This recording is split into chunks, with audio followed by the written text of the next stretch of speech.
हिंद दोस्तों, त्यागी trading tips में आपका स्वागत है। दोस्तों, स्टॉक मार्केट में एक न्यूज़ या एक कंट्री के अंदर कुछ चीज़ चेंज होने से कितना असर देखने को मिल जाता है। जब भी कभी आप किसी शेयर को खरीद रहे हैं, आपको ये देखना बहुत ज़्यादा ज़रूरी है कि कोई कंपनी ऐसा तो नहीं कि एक्सपोर्ट करती है या पर्टिकुलर 1 या 2 या 3 कंट्री को सर्विस देती है और वो शानदार सर्विस दे रही है और उसके अंदर अच्छा खासा प्रॉफिट लगातार बढ़ रहा है। मल्टीबैगर रिटर्न देने वाले शेयर के अंदर आप देखेंगे एक न्यूज़ की वजह से, एक एक्शन की वजह से कितनी बड़ी गिरावट देखने को मिल रही है। ट्रंप ने हिला के रख दिया। सबसे पहले देखेंगे केपीआईटी टेक्नोलॉजी लिमिटेड है क्या। कभी सबसे पहले ये भी देखिए कि ये शेयर कितने का होता था 5 साल का। सिर्फ चार्ट पैटर्न आपको खोल के देखना है कि ये शेयर 37 रुपये का था। 37 रुपये से तेजी तेजी तेजी और इस शेयर के अंदर इतनी तेजी बनती है कि ये 46 गुना पैसा कर देता है, 47 गुना पैसा कर देता है।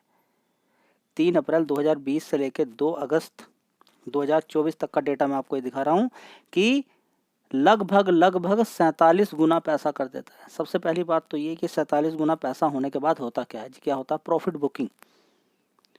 लोग माल बेचकर निकलते हैं, फिर बड़ी बड़ी गिरावट। 47 गुना अगर पैसा हुआ है, 37 रुपये से इतना तक आ गया, तो फिर गिरावट भी देखने को आपको मिलेगी। हाई कितना मारा है? 1900 रुपये। आज की डेट में ऊपर से गिर गया। काफ़ी लोग इसके अंदर फंस गए होंगे। ये नहीं बोल रहा कि मैं कंपनी ख़राब है, कंपनी अच्छी है।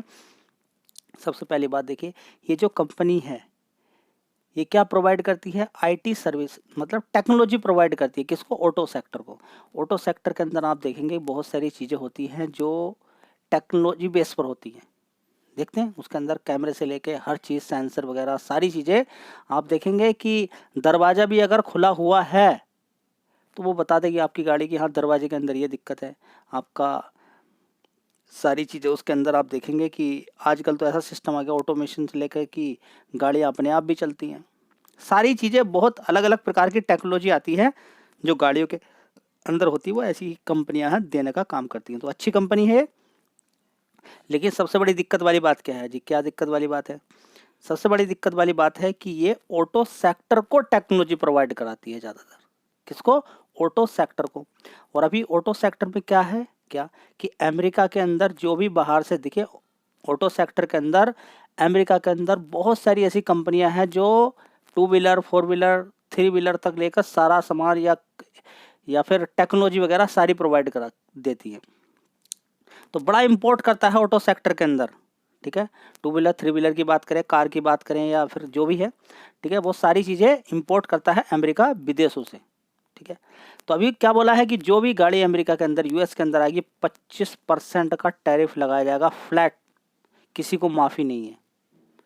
अब देखिए, क्योंकि 25% का टैरिफ लगाएगा यानी कि अमेरिका के अंदर गाड़ी जाना बड़ा मुश्किल वाली बात है। वो जापान का कंट्री हो, ठीक है, जापान की बात करें या फिर किसी भी कंट्री के अंदर की बात करें, वो बड़ी मुश्किल पड़ेगी उसको भेजना। ठीक है, अब यहाँ पर अगर बात करते हैं तो रेवेन्यू वाइज अगर देखें तो यूएसए से 31% का रेवेन्यू कंपनी का आता है।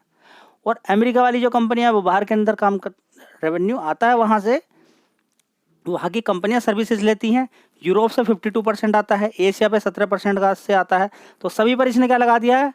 टैक्स लगा दिया है, टैरिफ लगा दिया कि जो भी गाड़ी आएंगी उन पर इतना बड़ा टैक्स लगेगा।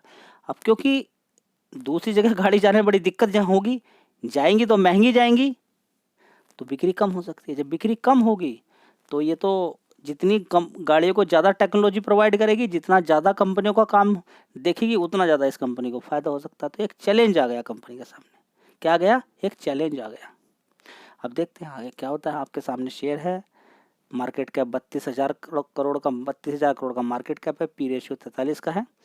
अब आगे देखते हैं कि देखिए सारी चीज़ें हैं, ऐसा नहीं कि सब कुछ रुक गया है बस यहीं रहेगा। अभी तक अच्छा था, लेकिन अब ट्रम्प का मूड घूम गया।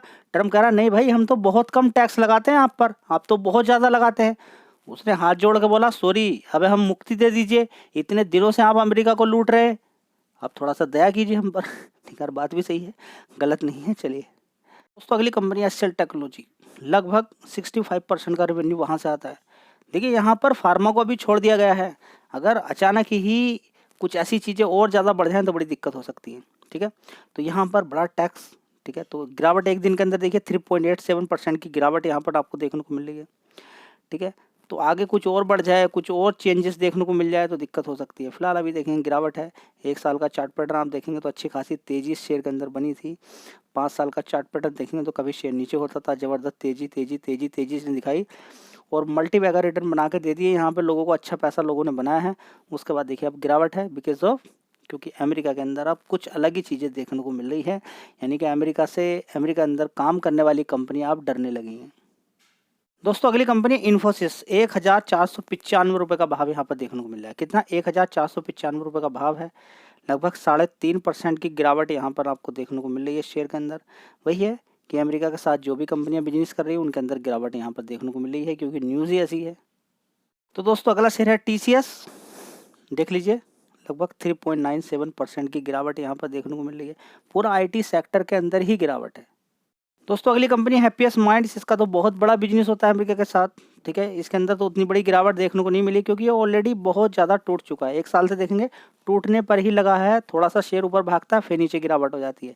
इसके अंदर सारे लोग फंसे हुए हैं जो एक स्टार्टिंग की तेज़ी को देख के, जिन्होंने खरीदा कि 150, 200, 300 रुपये का शेयर, और लगातार तेज़ी दिखाता हुआ पहुँच जाता है कितना? 1500 रुपये से भी ऊपर पहुँच जाता है।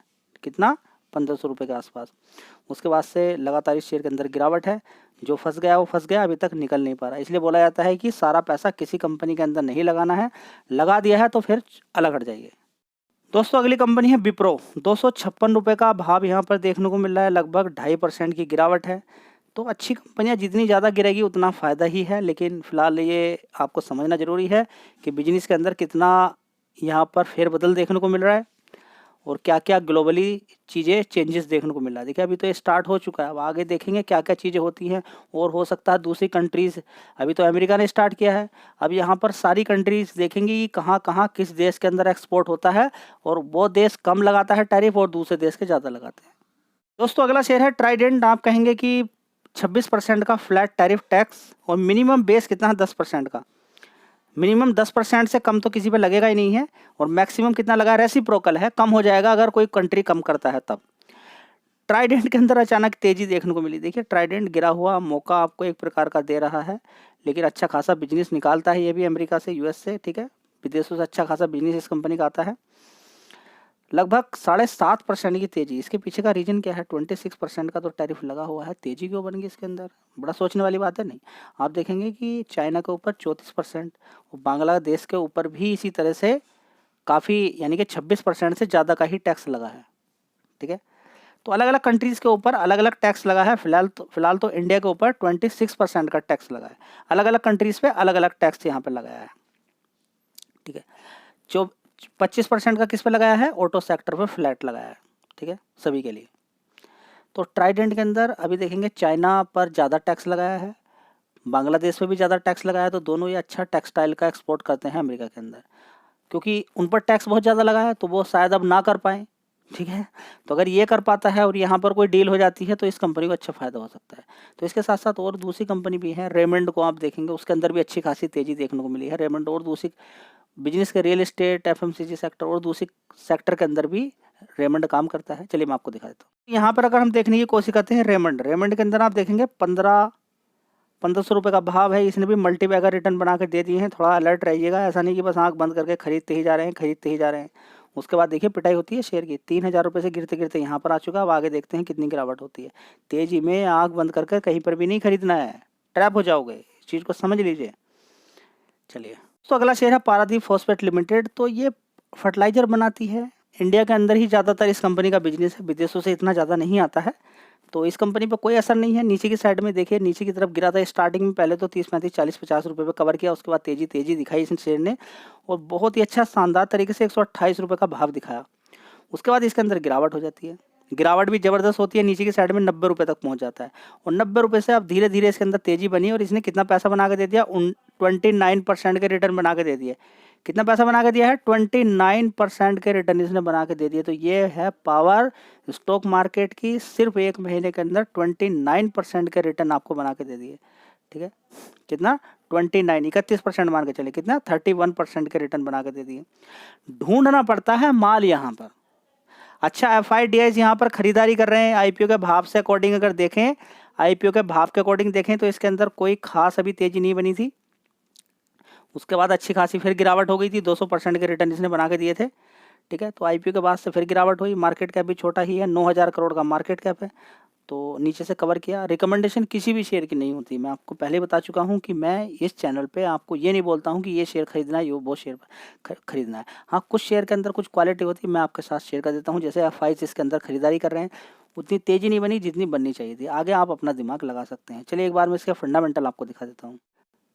तो दोस्तों देख लीजिए, एक साल पहले 2,500 करोड़ का रेवेन्यू था, उसके बाद 2,200, 2,300, 3,800, अभी देखेंगे 4,105 करोड़ का रेवेन्यू ऊपर की साइड में बढ़ रहा है। चलिए इसी तरह से प्रॉफिट देखेंगे, 228 करोड़ का पिछले क्वार्टर में था, उसके बाद देखिए कम हो गया 159 करोड़ का, लेकिन इन वाले क्वार्टर से 22 करोड़, 5 करोड़, और उससे पहले 109 करोड़, उनसे अच्छी परफॉर्मेंस है। तो परफॉर्मेंस ओके ही बोलेंगे। कमाल की बात यह है कि रिजर्व्स देख लीजिए कितना है, 2,900 करोड़ का। बोरोइंग भी देखिए 4,300, फर्टिलाइजर वाली कंपनी पर रहती ही इस तरह की बोरोइंग। चलिए अब यहाँ पर देखेंगे कि एफआईज की होल्डिंग देखिए 1% की थी, कितनी, 1% की होल्डिंग थी, बढ़कर कितनी होगी, 5% की। इसी तरह से देखेंगे थोड़ी 26 से 27% हुई डीआईएस की, फिर थोड़ी घट गई है। तो एफआईडीआईएस अच्छी होल्डिंग बनाकर यहाँ पर बैठे हुए हैं। इसका मतलब क्या है, आप लगाइए थोड़ा दिमाग इसके अंदर। चलिए दोस्तों अगली कंपनी है परसिस्टेंट सिस्टम्स लिमिटेड, ठीक है। तो जितनी भी आईटी कंपनीज हैं उनके अंदर गिरावट हो रही है। देखिए इतनी इतनी बड़ी गिरावट होती है जब एक कंपनी, देखिए यहाँ पर आप देखेंगे कि टेक्नोलॉजी प्रोवाइड की जाती है, इतनी सारी कंपनियां हैं, उन पे सब पे टैरिफ अगर लगा दिए जाएंगे तो बड़ी दिक्कत होती है। टेक्नोलॉजी वाली कंपनियां भी, जितनी आईटी कंपनीज हैं वो भी सर्विस प्रोवाइड करती है ना किन्हीं किन्हीं कंपनियों को, ठीक है। अगर वहाँ से माल ही नहीं जाएगा अमेरिका के अंदर, तो अमेरिका तो बड़ा इंपोर्टर है, ठीक है, तो बड़ी दिक्कत होगी। अभी स्टार्ट हो चुका है, छिड़ चुका है, तो अब आगे देखते हैं क्या होता है आने वाले टाइम में। फिलहाल ये शेयर्स थे, नेक्स्ट वीडियो फिर कवर करते हैं काफ़ी सारे शेयर्स। लेकिन दोस्तों आप वीडियोस देखते हैं, वीडियो देखते समय आप चैनल को सब्सक्राइब नहीं करते हैं, तो चैनल को सब्सक्राइब करके रखें ताकि वीडियोस जैसी आए नोटिफिकेशन आपको डायरेक्टली मिल जाए।